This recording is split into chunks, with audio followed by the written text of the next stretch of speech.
নমস্কার, আমার নাম বিনীত দাস। আজ রবীন্দ্র জয়ন্তী উপলক্ষে আমি একটি কবিতা বলে শোনাবো। সোনার তরী, রবীন্দ্রনাথ ঠাকুর। গগনে গরজে মেঘ, ঘন বর্ষা, কুলে একা বসে আছি নাহি ভরসা।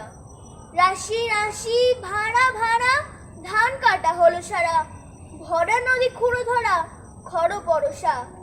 কাটিতে কাটিতে ধান এলো বর্ষা, একখানি ছোট ক্ষেত আমি একলা, গান গেয়ে তরিবে কে আসে পারে, দেখে যেন মনে হয় চিনি উহারে।